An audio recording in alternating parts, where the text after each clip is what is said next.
Fiocruz afirma que substância desenvolvida pelo Instituto de Química da USP de São Carlos tem potencial para combater o câncer. O parecer foi revelado num documento enviado aos pesquisadores. No e-mail, a Fiocruz deixa claro que os resultados da pesquisa já mostravam que a fosfoetanolamina sintética poderia ser usada no tratamento do câncer. Para isso, os pesquisadores teriam que ceder a patente. Se você cede o direito de patente, ou toda a patente para a Fiocruz, que garantia que a gente ia ter, que eles iam aprovar isso daí? Eles poderiam simplesmente dizer que não funciona a fosfoetanolamina, engavetar, e aí como que ficaria? A gente não teria mais direito a nada, nem de tentar em outro lugar. Por não querer abrir mão da patente, não foi só a Fiocruz que se recusou a atestar a eficácia da substância como remédio. Os pesquisadores contam que procuraram 4 hospitais, o Ministério da Saúde e a própria Anvisa 4 vezes, mas até hoje não conseguiram autorização para produzir a pílula em larga escala para o tratamento do câncer. Foi o professor Gilberto quem coordenou as pesquisas, que começaram na década de 90. A substância, feita à base de princípios ativos dos cosméticos e dos conservantes de alimentos, age nas células cancerosas como marcadores. É como se as cápsulas colocassem sinalizadores nessas células, fazendo com que elas fiquem mais visíveis para o sistema imunológico combater. A mãe do Carlos se recuperou em menos de 3 semanas. Ela foi diagnosticada com câncer no útero. Como tinha problemas no coração, os médicos disseram para a família que o caso dela não tinha tratamento. Apenas a radioterapia para dar uma qualidade de vida melhor para ela nos últimos dias de vida dela. Foi então que o Carlos ficou sabendo da pílula desenvolvida na USP. Minha mãe não saía da cama nem para ir no banheiro, né? Agora você imagina, em 18 dias, minha mãe já está querendo capinar.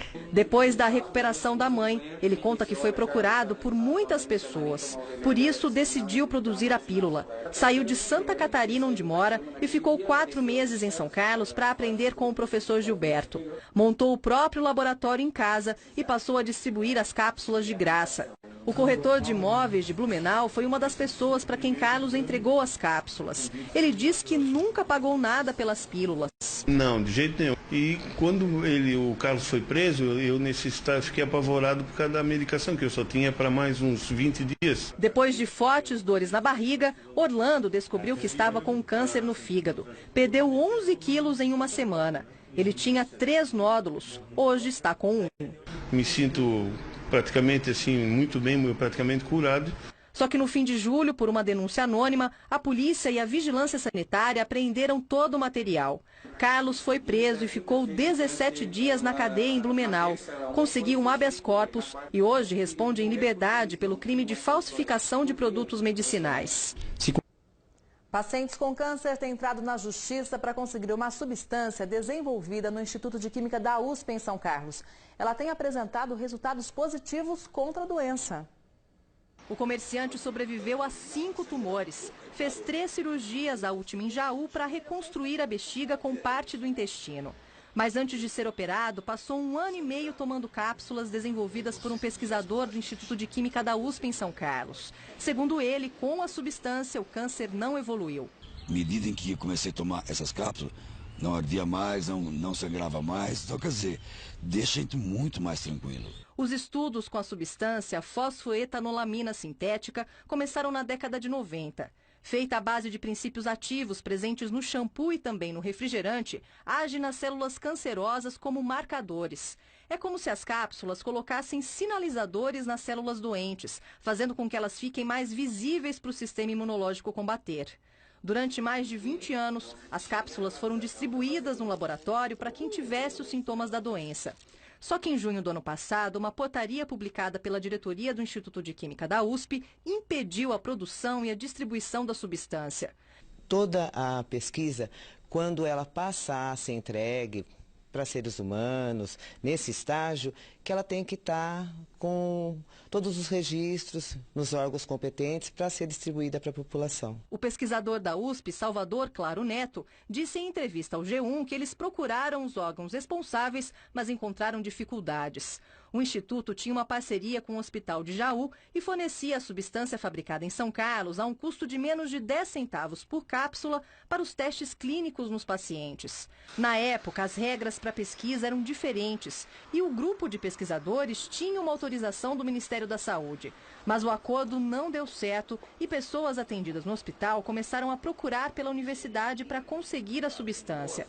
Os pesquisadores fizeram outras parcerias, mas como não conseguiram que um hospital fizesse os testes clínicos, a Anvisa não deu registro.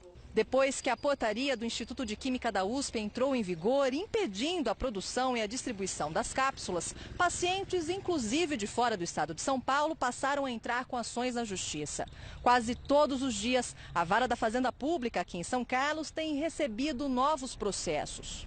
Só esta advogada está cuidando de 20 casos. Ela até agora conseguiu liminares da justiça para que os pacientes voltem a receber a substância.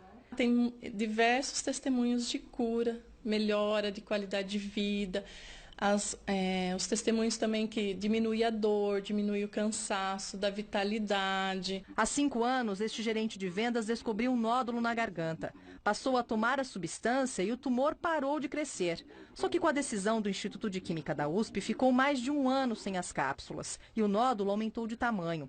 Em junho, conseguiu uma liminar para retomar o tratamento. É um medicamento, um marcador de células que pode fazer bem a muita gente, não só a mim, não só esse grupo de pessoas que se predispõem a isso.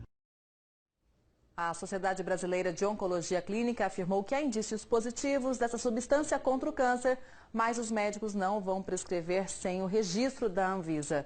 Já a Agência Nacional de Vigilância Sanitária não respondeu especificamente sobre essa substância. Informou apenas que antes de um remédio ser registrado e comercializado, é necessário fazer uma série de avaliações, como, por exemplo, comprovar a segurança e a eficácia.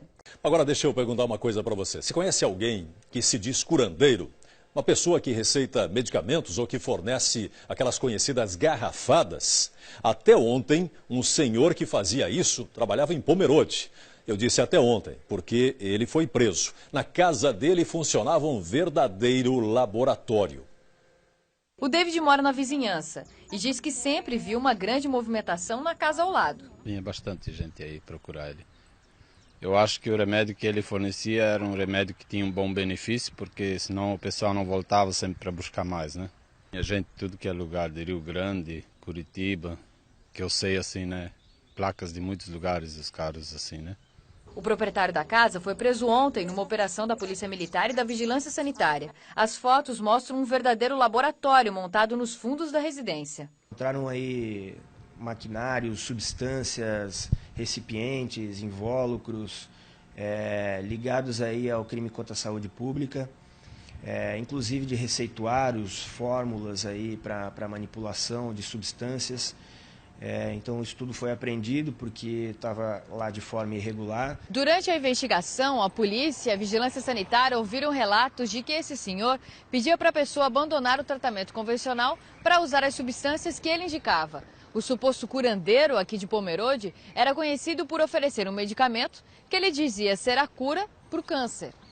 Temos informações que ele já atuava um tempo considerável na comarca. E são condutas aí de extrema gravidade, né? Muitas pessoas aí podem procurá-lo em busca de cura e quando na verdade poderiam aí estar fazendo um extremo malefício para a sua saúde. A pena mínima por crime contra a saúde pública chega a ser maior que por tráfico de drogas. Caso condenado, o curandeiro de Pomerode pode pegar de 10 a 15 anos de prisão. Bom, você percebeu que a reportagem não citava o nome, né, desse homem que foi preso lá em flagrante lá em Pomerode, com um laboratório clandestino, fazendo medicamentos falsos. A polícia, o tenente disse que ele é uma pessoa conhecida, o tenente da Polícia Militar, é uma pessoa conhecida e ele não nos diria quem é, não nos informaria o nome. O atendente da Polícia Civil disse que não tinha autorização para nos dar o nome. O delegado estava de férias, só foi ontem lá, vai voltar hoje à tarde, ele não tinha autorização para nos dar o nome. Os vizinhos não quiseram nos informar também o nome. Dizem que é uma pessoa muito conhecida, mas a nossa reportagem não conseguiu apurar de forma nenhuma com quem quer que seja o nome dessa pessoa que foi presa em flagrante.